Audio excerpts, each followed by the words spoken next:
Good morning, Wisconsin. Wisconsin. Hey, dog. Oh. All right, folks. I'm gonna light this baby up. I'm gonna get a little water. This is what I had to do last night, okay? I left my JetBoil at home. I took one of my knives and I clipped open this can. Then I boiled water in this can and made ramen. No JetBoil. I didn't have a cooler to my girlfriend's car from the Hawkeyes game, so I couldn't get any refrigerator food. Refrigerable food. It's not a word. Couldn't get any food that would go in the refrigerator. Had to keep cold, so it's instant oatmeal, instant mac and cheese, and Tapatio ramen bowls. That's what I'm living off of. And granola bars.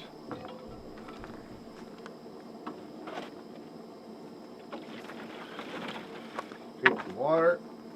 Whoa, fork in there.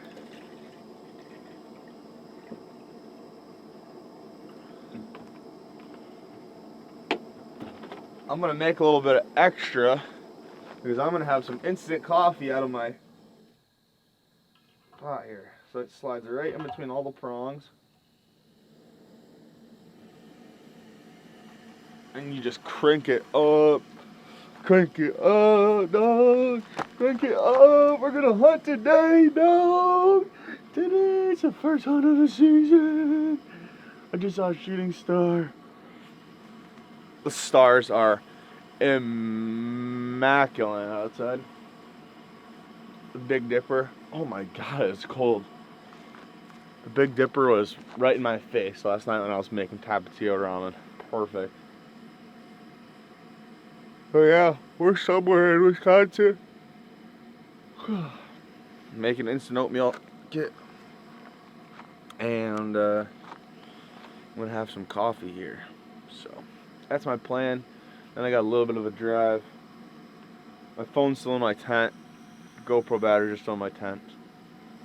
I think I'm gonna go break that down in the meantime. Maybe I'll take you guys over there with me. For those of you wondering, and that are into the whole camping deal, this is a Big Agnes Copper Spur UL2 Mountain Glow. It's got the really cool light up ring on the inside, which is awesome. You don't have to use your headlamp inside, and I have loved it since the day I got it.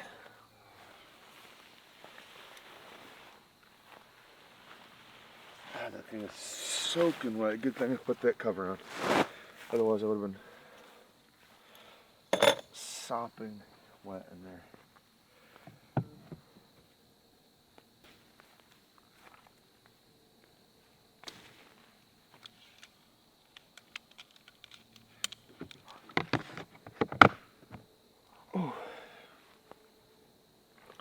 Okay. Here's my tent. That's all there is to it. That's it. Just got some Quaker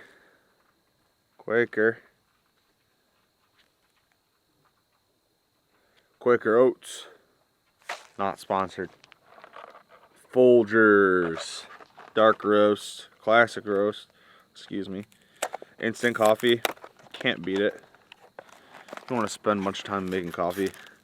And generally speaking, it's tough to do 2 packets in there, but we'll start with 1 packet. If it's not strong enough, you can always add it. Can't take it away, we can add it.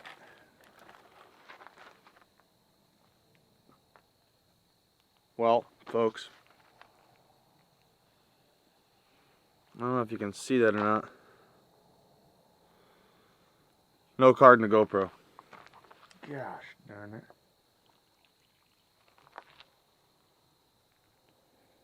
That is gonna burn my face off. Alright. In the meantime, I'll get back with you for the coffee and whatnot. In the meantime, I'm gonna pack the tent tote up in here, his dog crate, and get a few other things situated before I leave, because I have a little bit of a drive to where I'm gonna go hunt.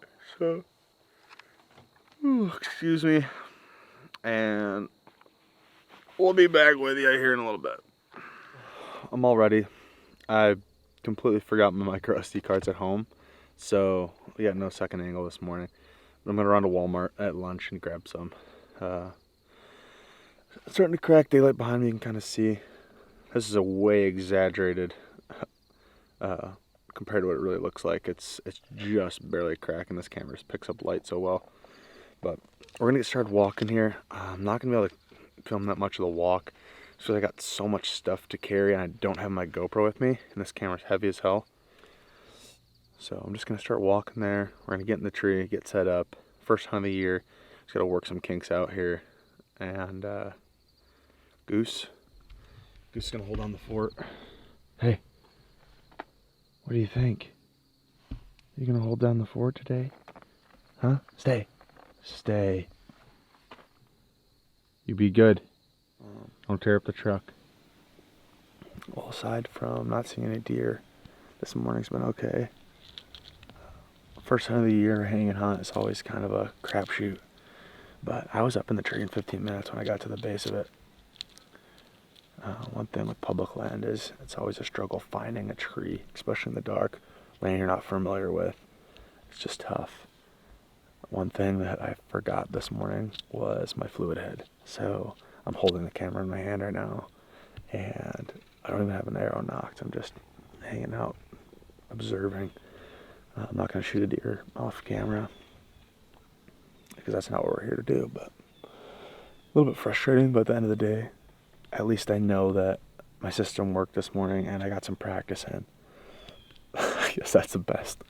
If the glass is half full, that's how I gotta look at it. So I'm gonna tear down and get back to the truck and maybe switch to a different spot, ride around and look at a couple other places, and just kind of, I want to find some ag, primarily corn if I can. But there's not as many oak trees here as I would have liked. A lot more black walnut. So if I can get back on some oaks, that'd be great too. But I'm gonna tear down and get on the ground. It's 3 o'clock. I just laid out my tent, my rain cover, sleeping pad, pillow, and sleeping bag. Last night when I set everything down, the ground was already soaking wet, so any of that moisture is on the ground just permeated through my tent floor, and everything was pretty damp this morning. So I just want to make sure everything dried out so it doesn't get moldy. If you tend to leave camping material, like your sleeping pad especially, all rolled up, it'll just get moldy and gross. So make sure you air your stuff out once in a while. Do you want to get down? I want to talk about a couple things. First and foremost, this morning was it was actually great. Like I mentioned, everything went smoothly. I was in the tree within 15 minutes of getting to the base of the tree. A lot of times that process can take a little bit longer.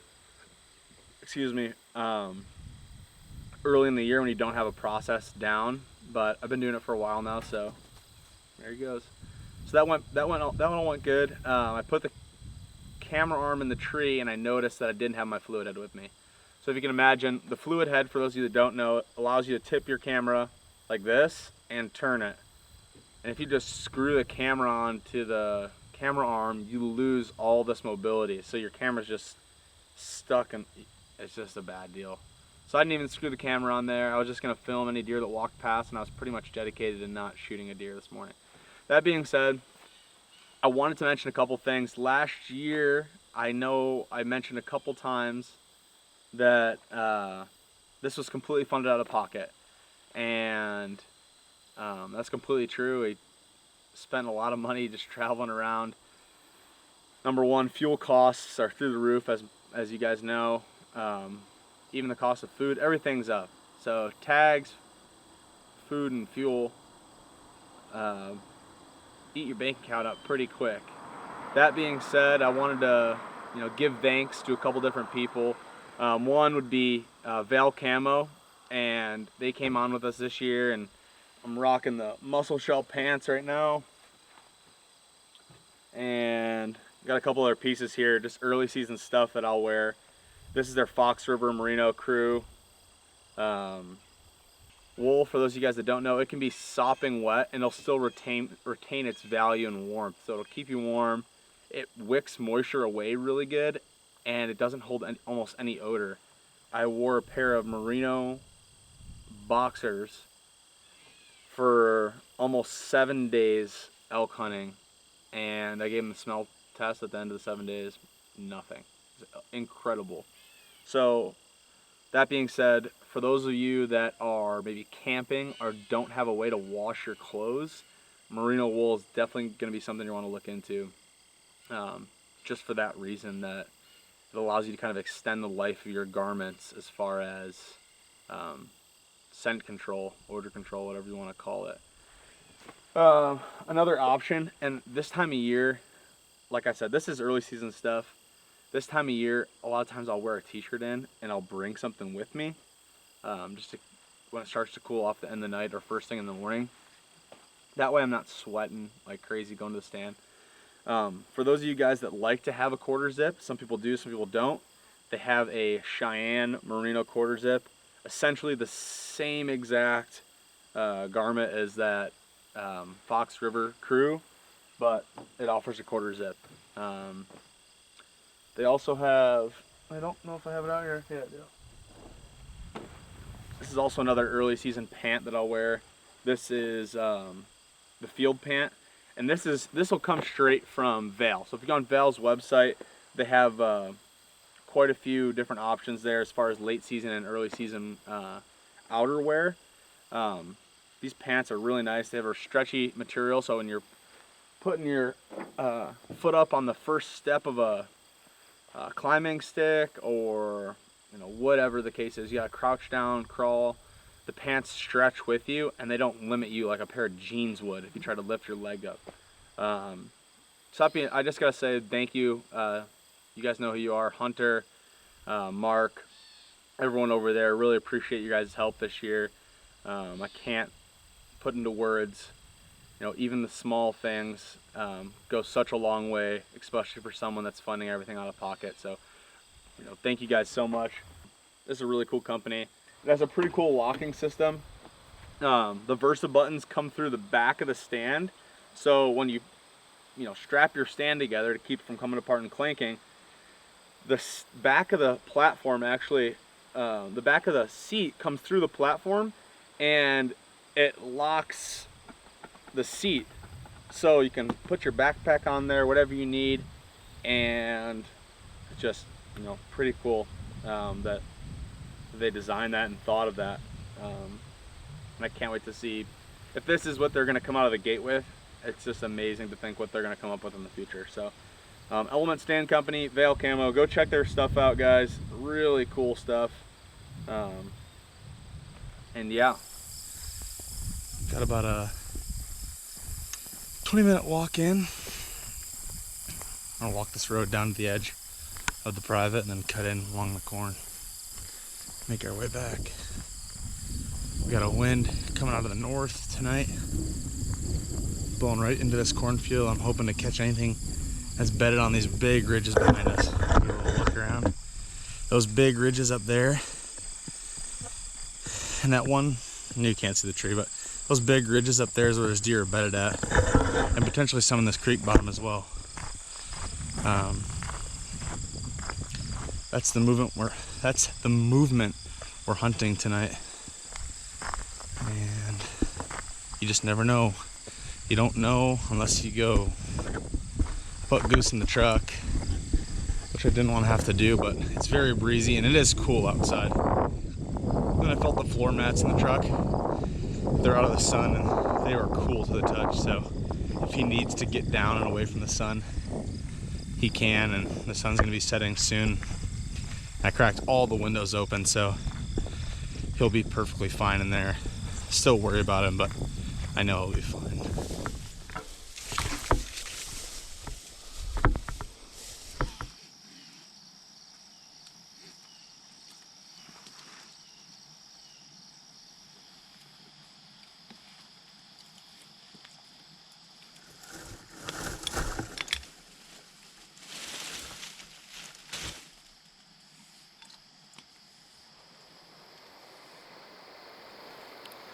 second hunt of the season.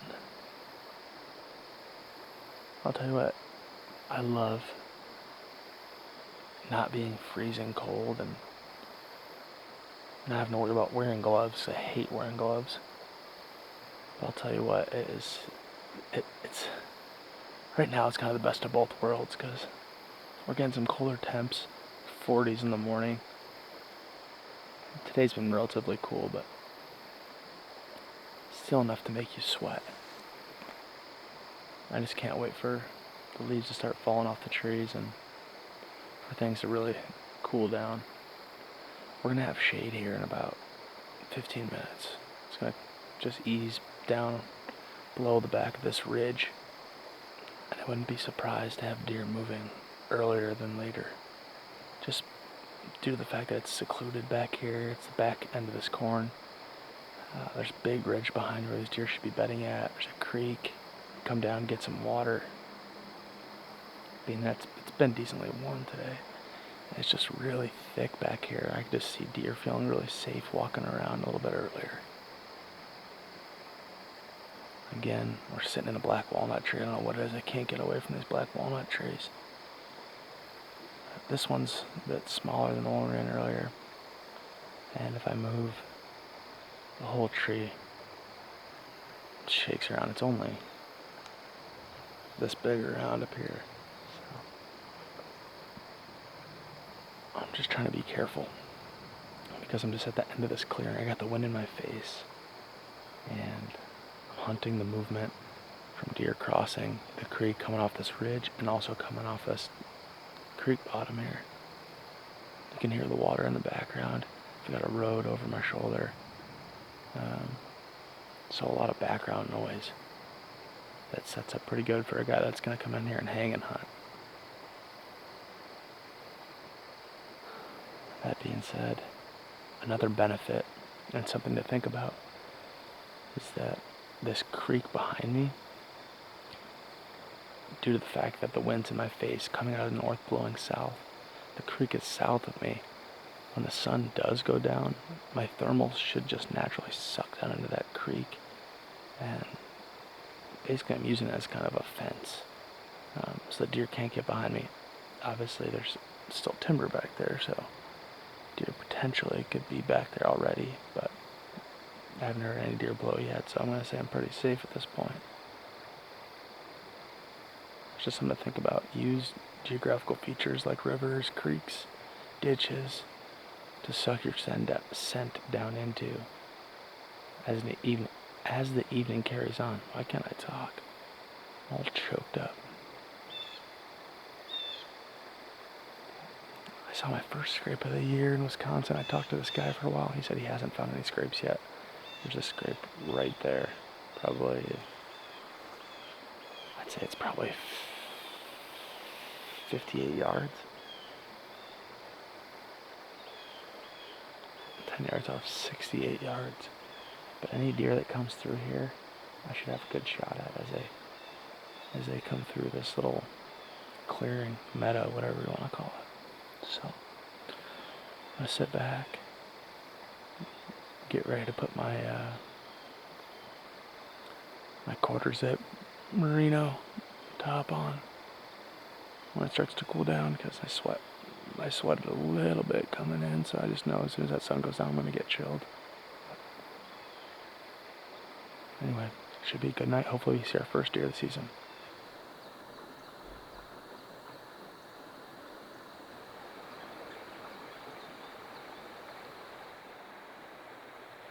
I just started packing up.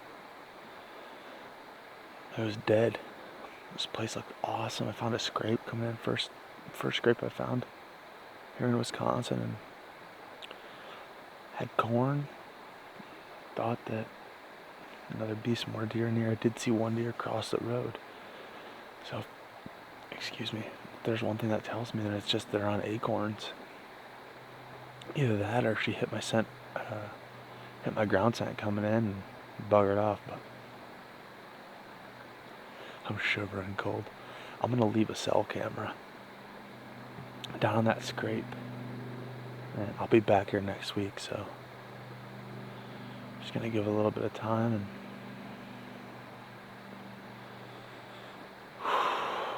now it's time to drive home. I got a youth hunt this weekend, and gotta go take care of the cat and be there with Morgan for a little while. So just crazy.